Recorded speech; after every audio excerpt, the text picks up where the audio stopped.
প্রশাসন ও বিচার বিভাগের সংস্কার প্রতিটি নাগরিককে স্পর্শ করবে আশা প্রধান উপদেষ্টার। রাজনৈতিক দলগুলোর ঐক্যবদ্ধ সায় পাওয়ার প্রত্যাশা। নতুন দল গঠনের আনুষ্ঠানিক ঘোষণা বৈষম্য বিরোধী ছাত্র আন্দোলন ও জাতীয় নাগরিক কমিটির। নাম প্রতীক নির্ধারণে সবার মতামত আহ্বান। শেখ হাসিনাকে হত্যা চেষ্টা মামলায় ফাঁসির 9 আসামিসহ সবাই খালাস।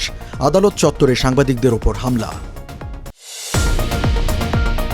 বিএসইসির সাবেক চেয়ারম্যান শিবলি রুবাইয়াত কারাগারে। 4 কোটি টাকা ঘুষ গ্রহণের অভিযোগে দুদকের মামলা। এবং ফিলিস্তিনিদের অন্য কোথাও পুনর্বাসিত করে গাজা ভূখণ্ড নিয়ন্ত্রণে নিতে চায় যুক্তরাষ্ট্র। ইসরায়েলের প্রধানমন্ত্রীর সঙ্গে সাক্ষাৎ শেষে জানালেন ট্রাম্প। আমন্ত্রণ টিভিএস নিউজ অব দ্য ডেতে, সাথে আছে রঞ্জু ইফতেখার। এতক্ষণ দেখছিলেন সংবাদ শিরোনাম, এবারে জানাবো বিস্তারিত। প্রশাসন সংস্কার কমিশন ও বিচার বিভাগ সংস্কার কমিশনের প্রস্তাবগুলো দেশের প্রতিটি নাগরিকের প্রয়োজনের সঙ্গে সম্পৃক্ত বলে মন্তব্য করেছেন প্রধান উপদেষ্টা অধ্যাপক ডক্টর মোহাম্মদ ইউনূস। এই দুই খাতের সংস্কার প্রস্তাবকে বিশেষ গুরুত্ব দিয়ে তিনি বলেন, শুধু বাংলাদেশের জন্য নয়, বিশ্বের প্রতিটি দেশের জন্য এই উদ্যোগ প্রাসঙ্গিক। তাই রূপরেখাগুলোর ইংরেজি অনুবাদ করতে হবে। 5 ফেব্রুয়ারি দুপুরে রাষ্ট্রীয় অতিথি ভবন যমুনায় প্রধান উপদেষ্টা মোহাম্মদ ইউনূসের হাতে প্রতিবেদন তুলে দেন বিচার বিভাগ সংস্কার কমিশনের প্রধান সাবেক বিচারপতি শাহ আবু নাঈম মমিনুর রহমান এবং জনপ্রশাসন সংস্কার কমিশনের প্রধান আব্দুল মুঈদ চৌধুরী। পরে প্রধান উপদেষ্টা বলেন, এটা জাতির জন্য একটা বিরাট সংবাদ। জাতির পক্ষ থেকে কমিশনের চেয়ারম্যান ও সদস্যদের কৃতজ্ঞতা জানাচ্ছি।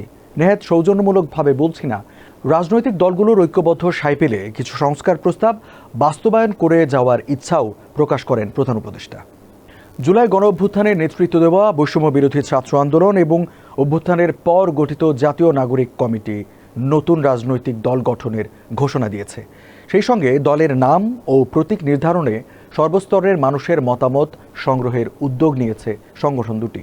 5 ফেব্রুয়ারি দুপুরে রাজধানীর বাংলা মোটরে রূপায়ণ ট্রেড সেন্টারের কার্যালয়ে সংবাদ সম্মেলন করে দল গঠনের এই ঘোষণা দেন বৈষম্য বিরোধী ছাত্র আন্দোলনের আহ্বায়ক হাসনাত আবদুল্লাহ। নতুন রাজনৈতিক দলের কাছ থেকে প্রত্যাশা জানতে, জনসাধারণের মতামত সংগ্রহ এবং অগ্রাধিকার নির্ধারণ করতে বৈষম্য বিরোধী ছাত্র আন্দোলন এবং জাতীয় নাগরিক কমিটি দেশব্যাপী জনমত গ্রহণের প্রক্রিয়া শুরু করেছে বলে জানান হাসনাত আবদুল্লাহ।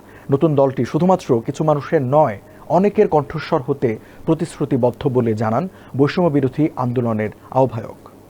পাবনার ঈশ্বরদী রেল স্টেশনে সাবেক প্রধানমন্ত্রী শেখ হাসিনাকে হত্যা চেষ্টা মামলায় মৃত্যুদণ্ডাদেশ পাওয়া 9 আসামিসহ সবাইকে খালাস দিয়েছেন হাইকোর্ট। বুধবার হাইকোর্টের বিচারপতি মোহাম্মদ মাহবুবুল ইসলাম ও বিচারপতি মোহাম্মদ হামিদুর রহমানের সমন্বয়ে গঠিত বেঞ্চ এ রায় দেন। আদালতে আসামি পক্ষে ছিলেন আইনজীবী কায়সার কামাল, সঙ্গে ছিলেন আইনজীবী মোহাম্মদ মাকসুদ উল্লাহ। রায় ঘোষণার পর বেলা 12টার দিকে হাইকোর্টের এনেক্স ভবনের সামনে সাংবাদিকদের উপর হামলা হয়। প্রত্যক্ষদর্শীরা জানান, আসামি পক্ষের আইনজীবীদের ব্রিফিংয়ের জন্য অপেক্ষা করছিলেন সাংবাদিকরা। হঠাৎ বিএনপি চেয়ারপারসনের উপদেষ্টা হাবিবুর রহমান হাবিবের উপস্থিতিতে দলটির শতাধিক নেতাকর্মী হট্টগোল শুরু করেন। এর প্রতিবাদ জানালে এক পর্যায়ে তারা উপস্থিত সাংবাদিকদের উপর হামলা চালায়। এ ঘটনার সুষ্ঠু বিচার এবং জড়িতদের চিহ্নিত করার দাবি জানান সুপ্রিম কোর্টে কর্মরত সাংবাদিকরা।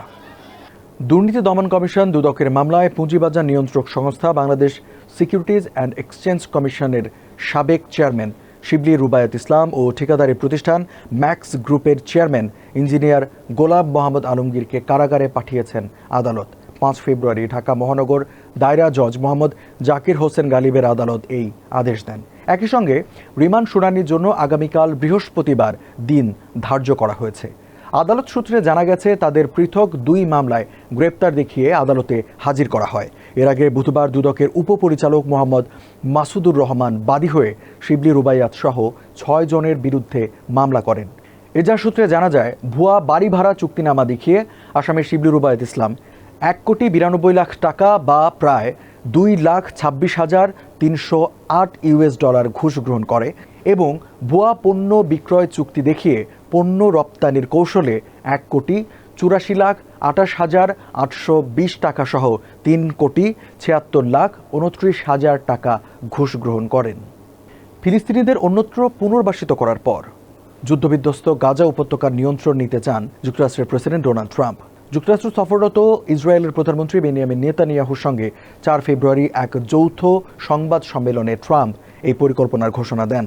হতবাক করা এই ঘোষণায় ট্রাম্প বলেন, গাজাকে অর্থনৈতিকভাবে উন্নত করতে চান তিনি, তবে কিভাবে তিনি এই উন্নয়ন ঘটাবেন সে বিষয়ে বিস্তারিত কোনো তথ্য দেননি।